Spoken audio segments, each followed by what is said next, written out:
welcome to this episode of Audio Basics. As usual, I'm your host, Tom Martin.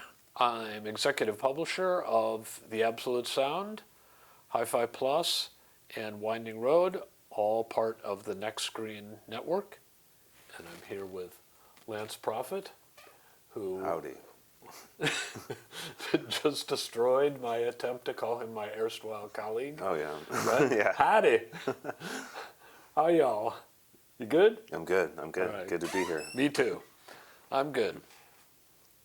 All right. We want to do a logical continuation of what we talked about last time. Last time, as you may remember, we went through how to find a good stereo. And we went through three major points. One was listening to live music to educate your ear.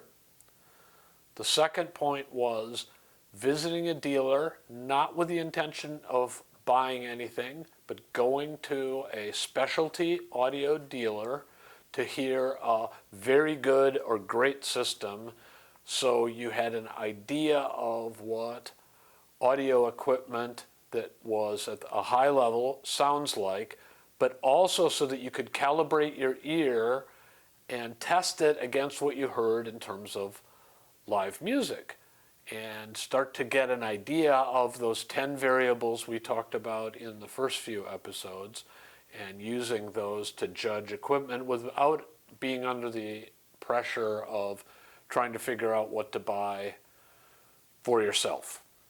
And then the third step we recommended, and I think this is a really important one, is once you decide that you actually want to get in the game, figure out what your budget is, and then visit a specialty audio dealer and listen to some equipment in that price range and use what you've learned by judging it against the sound of live music, the absolute sound.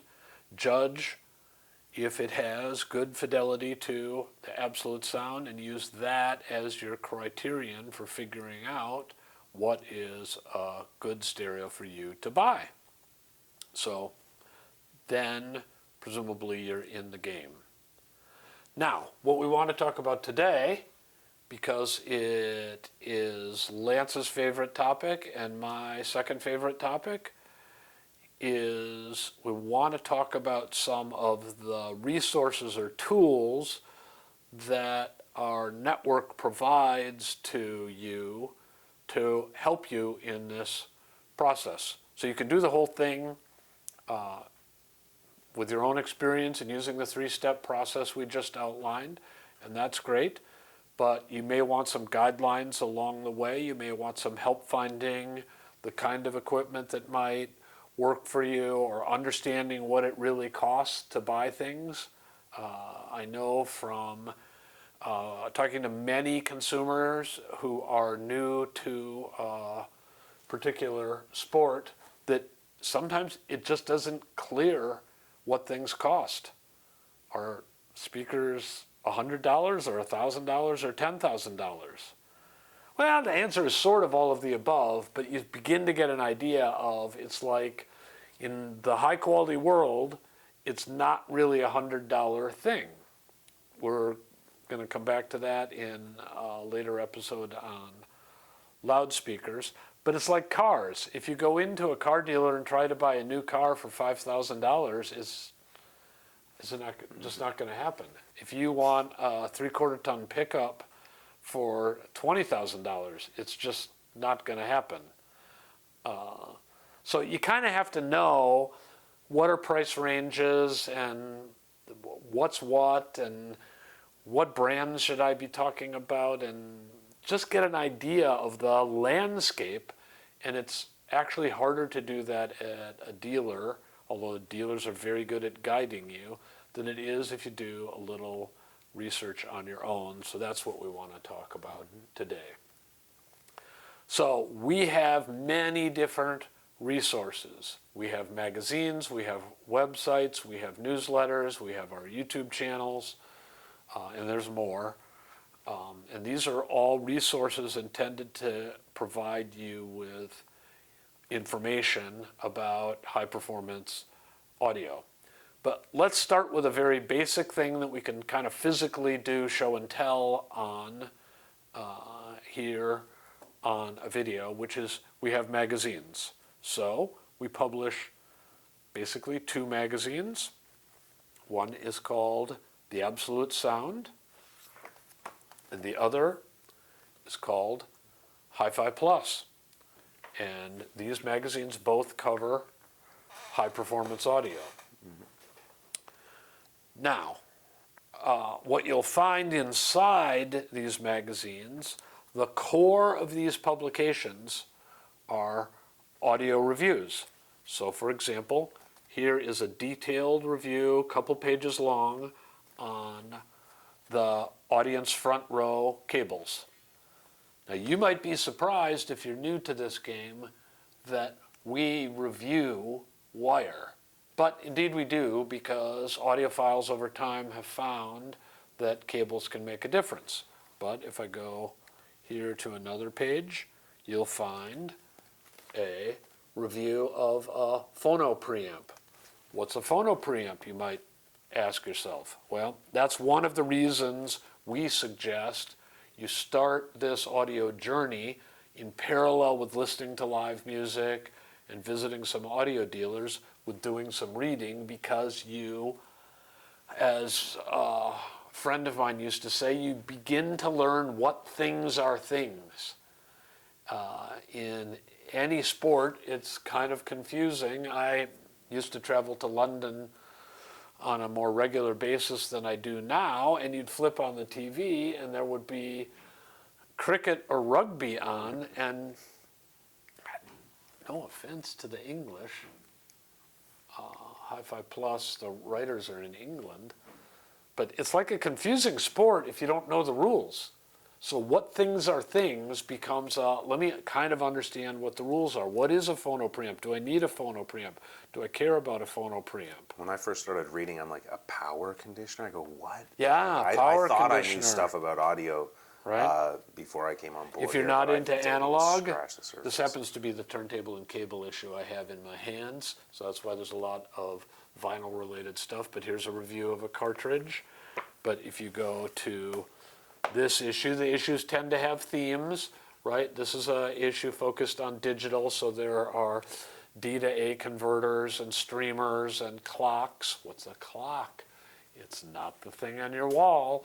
So you start to read this and you just get an idea of the landscape and what are the things that are esoteric and what are the things that are normal. And Hi-Fi Plus, similarly, you will find, let me open to a relevant page. So here is a review of an integrated amplifier, and we will explain what an integrated amplifier is and why you might or might not want one. But an integrated amplifier is a very basic element of almost any stereo system. So great thing to know about. Here is a review of the Kef Meta Series reference loudspeakers.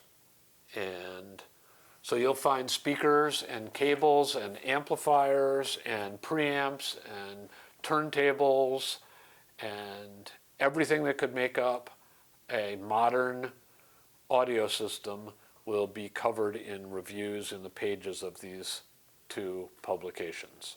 Aside from having different reviewers in each publication, is there like a core difference between the magazine?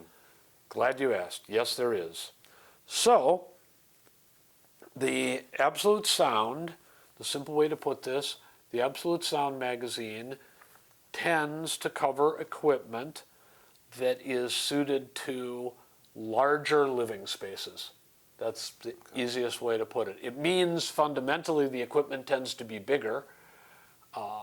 So if you live in a suburban home and if you have a dedicated listening room, you might want and might consider a system that consists of floor standing speakers, which are relatively large and you might have mono power amplifiers. Yes, it's a stereo, but you might have two mono power amplifiers, and they might be quite large. Some of the power amplifiers that we cover in the Absolute Sound might weigh 200 pounds each.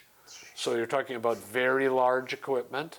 Not always, but sometimes you're talking about very large equipment, and it just needs a certain amount of space. So the Absolute Sound tends to cover equipment that works in somewhat larger room environments and is, I would say, sometimes somewhat more complex to put together. Hi-Fi Plus, in contrast, Hi-Fi Plus tends to cover what we call metropolitan systems, and these are systems that are very high quality. They can be very expensive, but they're geared more for a smaller listening environment, a condominium, a home where you want to have the hi-fi system in the living room, and so it can't take the room over, or your significant other throws you out on your ear, and you don't want that. So condominiums, apartments, but also smaller homes in urban areas that may not have a dedicated listening room and use the living room or the family room as the listening environment. And if you're new to this game, that probably sounds like you, so I would think that the logical place you would start is with a publication like Hi-Fi Plus, but the Absolute Sound has lots of good information, and in terms of learning what things are things, you can learn quite a bit there, and both magazines cover equipment from the entry-level price points all the way up to the stratosphere, because there's fancy stuff and simple stuff made in every category. When we get into the pricing of hi-fi, it will probably curl your hair. I was going to say, make sure you're sitting down. Make sure you're sitting down. There is some expensive stuff, but just like in the automotive world, this is probably, given that it's a vintage car, would be really expensive today. But there are $1 million and $2 million and $4 million cars, and that's not the norm, but they do exist, and we like to read about them and follow them. And there's expensive hi-fi gear too, but most of what we cover is at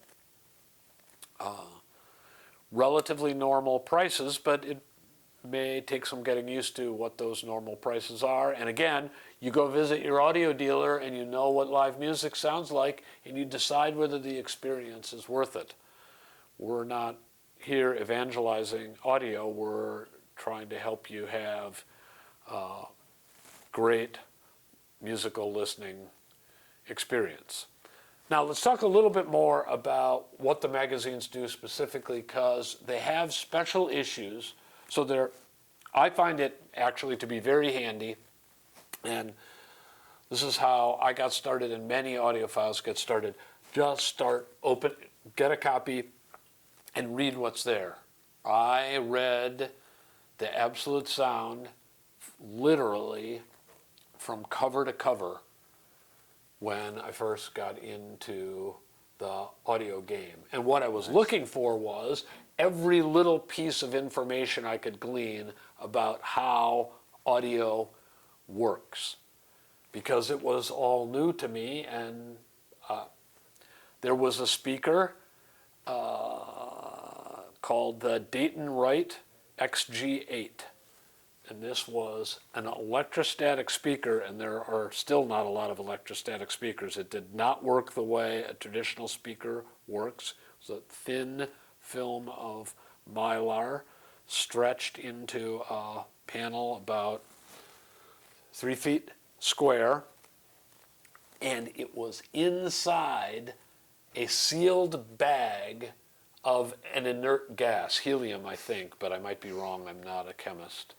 but it was sealed, so you had to keep the speaker sealed from the external environment because they didn't want the electronics inside to generate a spark that blew a hole in the speaker. Jeez. This is exotic stuff. That's wild. Right? I I'd love had to no hear the idea history this of that. existed. What's Yeah, that? no, I'd love to hear the history. Like what planted the seed to come up with that thought to turn what you just described into audio? It's like, okay, Well, they're way speaking smarter of than me, which, I'll tell you we that. have a new series that's on the history of audio, and check in Nice. there if you want to learn about some of the early work that designers did and the ideas they were experimenting with, and some of them weren't good, some of them were really good. But anyway, I read about the Dayton Wright XG8 and I'm like, whoa, at a minimum, that's bizarre. I wonder what it sounds like, you know? And for sure. it piques your interest, and you begin to realize what things are, and you begin to realize there are a lot of little setup things. Vertical tracking angle on cartridges, right? If you just you have a turntable and you put the needle into the groove, right? No. No. There's a lot of other stuff. Vertical tracking angle and azimuth and the correct tracking force and damping factors on the anti-skating device, and Jeez. I can go on and on and on, and you start to learn that stuff by reading reviews. And I found it a painless way to educate myself, kind of one component at a time.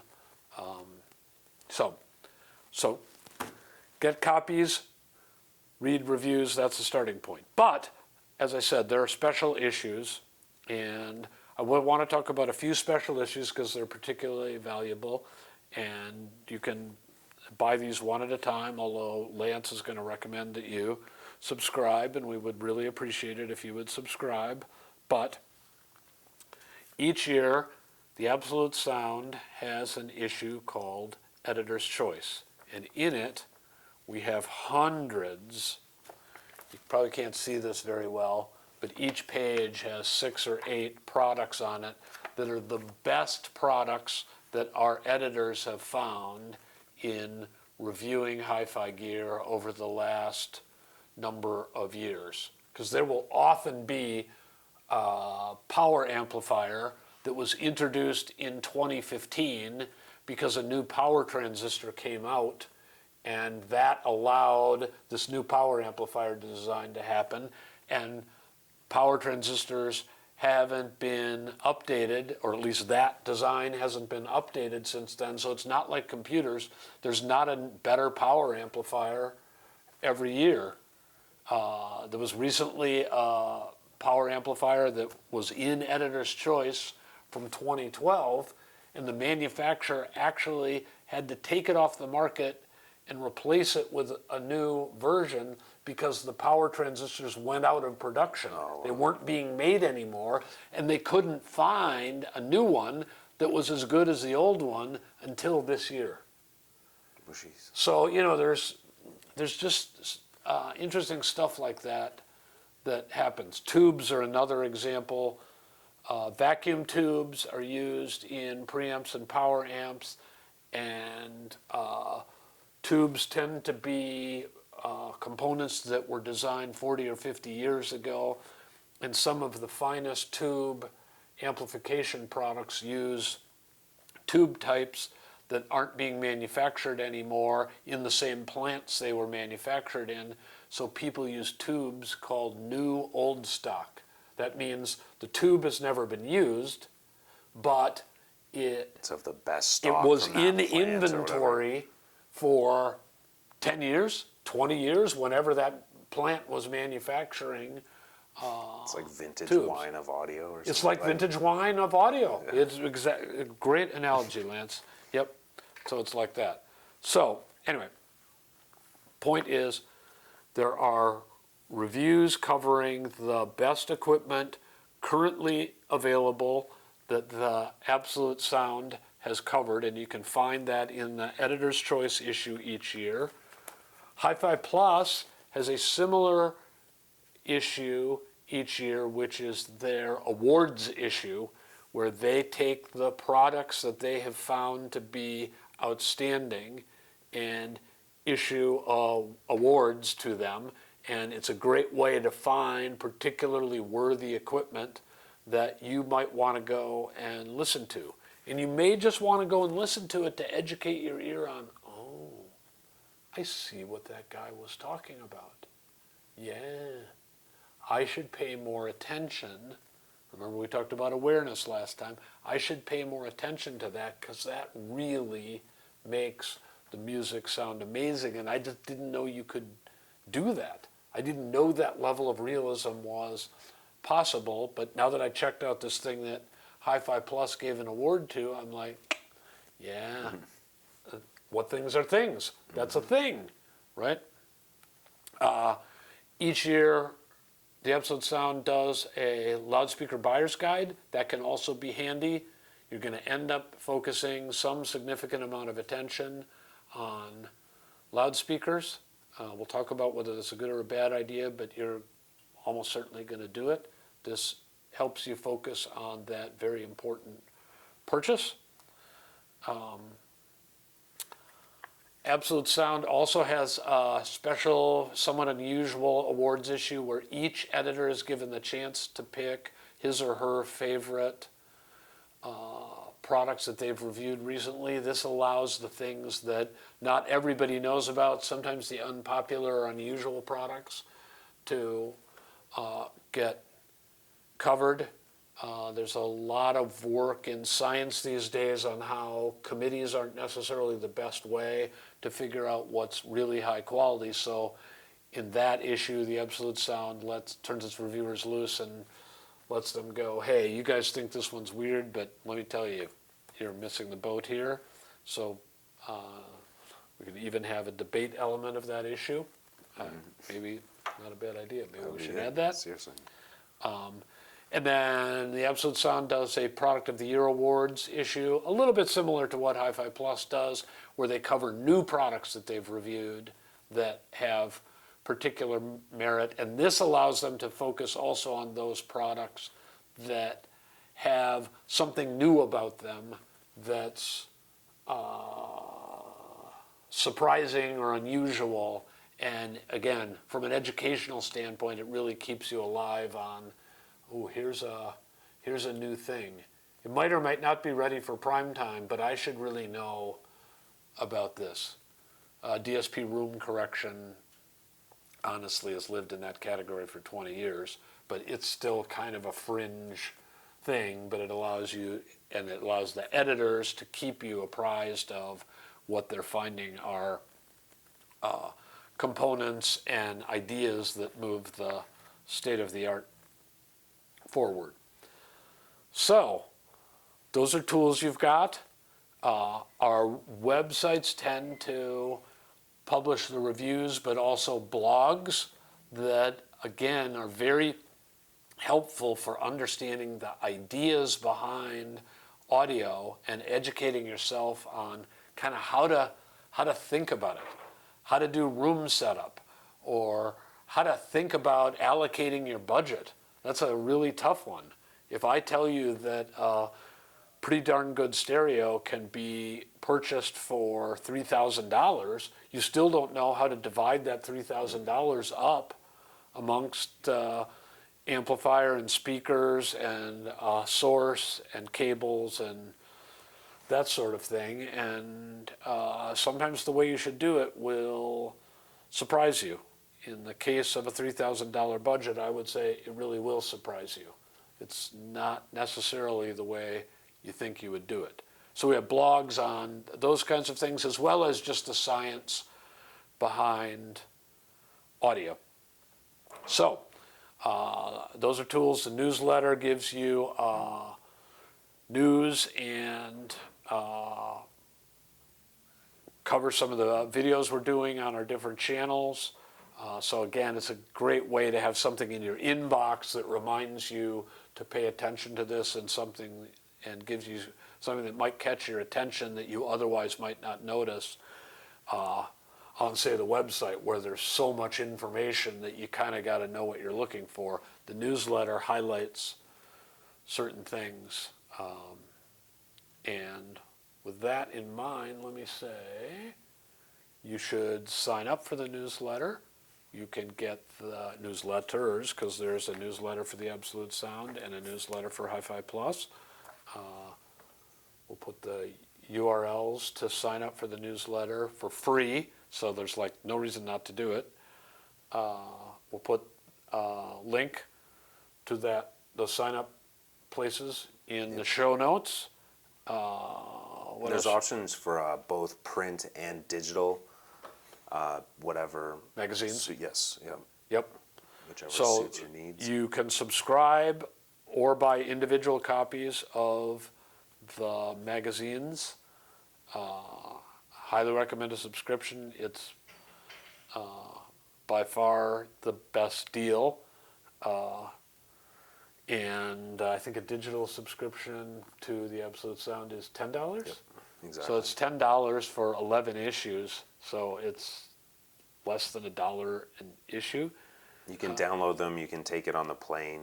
It's fits right here in your pocket if you want to. Digital versions of both are great, and because they're distributed globally, you can read them if you're in Argentina or South Africa or Mozambique or wherever you might find yourself. You brought up actually a really good point, because a lot of these manufacturers, they do distribute worldwide. So it's, if you are reading in Argentina, it's all relevant. And even if you're not looking at specifically each manufacturer, the science behind it worldwide is of course relevant. But like I said, most of these companies, if you do some digging, you'll be able to find a dealer that will be able to come through for the product that you're looking for. Absolutely. So, sign up for the newsletter. Highly recommend you subscribe to the magazine. Of course, click and subscribe Yep. to the YouTube channels. What am I missing? I feel like I'm missing something. I think you covered everything. All right. Again, check all the notes below. Everything will be there, all the links. And we look forward to having you subscribe. And as usual, thanks for watching. Thanks for watching.